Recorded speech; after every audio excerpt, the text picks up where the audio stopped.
I have a question to ask you. What would you think of a farmer who planted and nurtured crops but never harvested them? What would you think of a farmer who never planted or nurtured crops but showed up in the fall with pitchfork in hand, ready to harvest? You might think both of these farmers are a bit loopy, right? But I wouldn't judge them too harshly. Why? Because I see professional service firms making the same kind of mistakes every day. Anyone using content marketing for new client development might be making these mistakes. You might be making these mistakes. Let's fix that.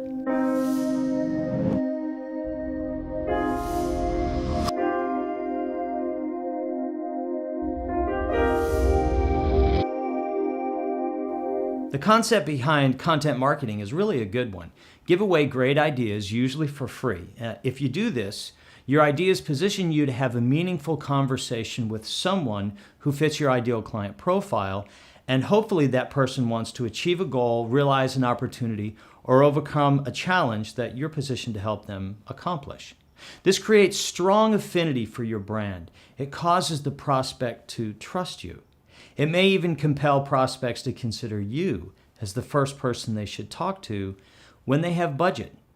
You see, in the professional services content marketing world, we plant ideas and reap relationships. This is the approach many service firms use to acquire new clients. When people have downloaded a white paper from your company, attended a webinar, read an article, viewed an infographic, or registered for an action guide, you've done so much more than just give them information. You've also shaped their notion of what a successful outcome looks like for their goal, opportunity, or challenge. But this strategy is not all sunshine and roses. Most successful professional service firms are using content marketing, yet a very high percentage will admit that they have low confidence in this strategy as it relates to new client acquisition. Many service marketing executives who deploy content marketing are not convinced that it will impact client acquisition. Maybe you're one of them.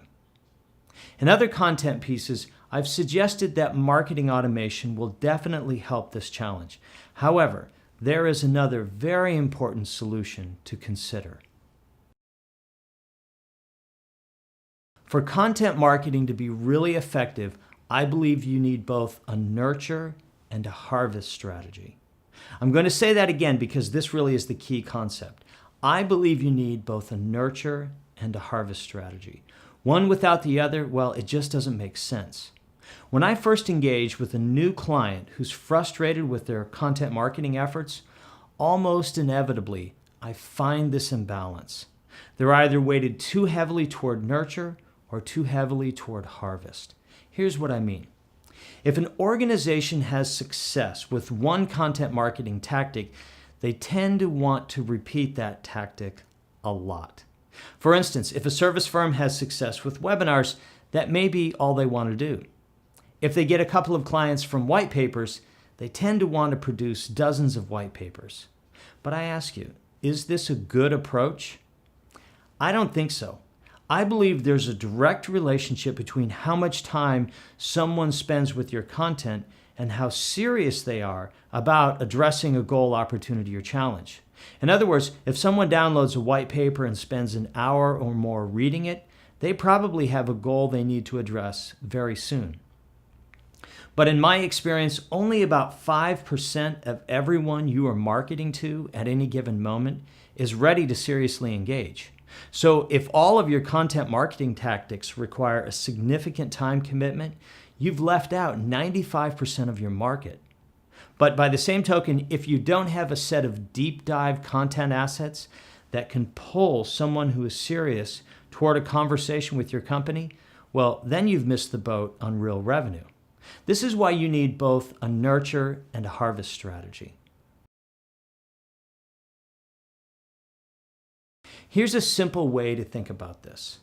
Nurture tactics include e-newsletters, articles, blog posts, social media posts, short videos that are 5 to 10 minutes, infographics.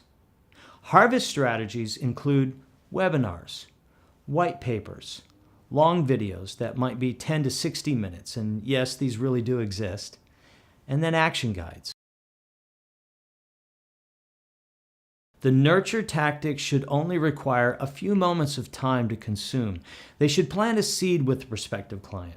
This seed can be nurtured over time with additional short-form content pieces that maintain brand presence for your company and executives.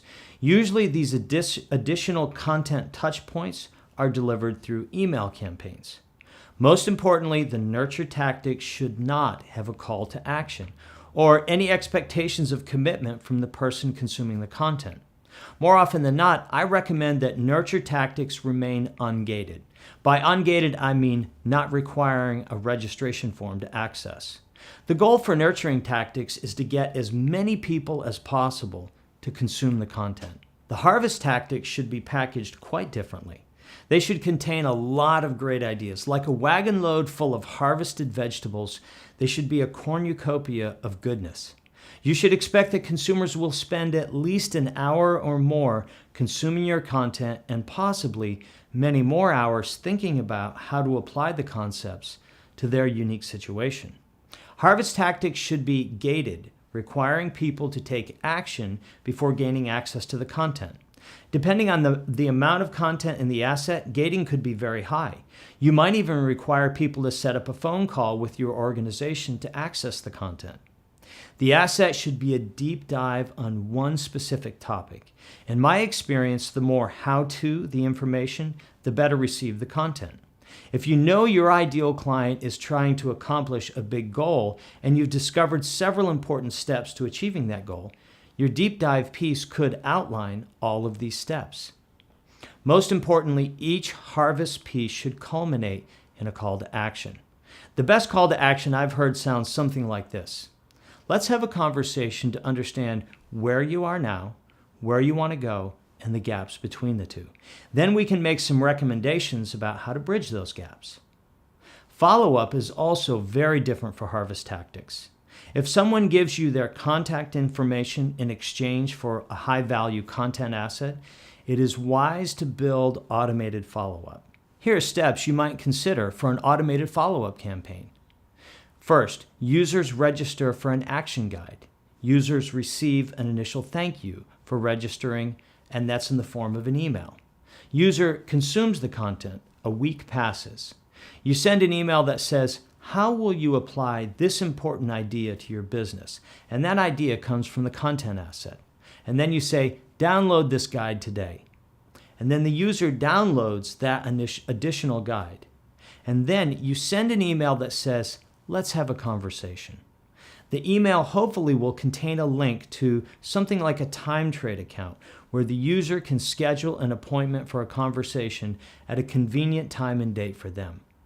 When you have automated follow-up campaigns like this, you increase the likelihood of meaningful sales conversations. When I read articles and consume content from various thought leaders today, I always ask myself one question. Do they walk their talk? Do they do the things that they suggest to others to do? I want you to know that I walk my talk. I'll reveal our nurture and harvest strategy right here. The video you've just watched is an example of nurture.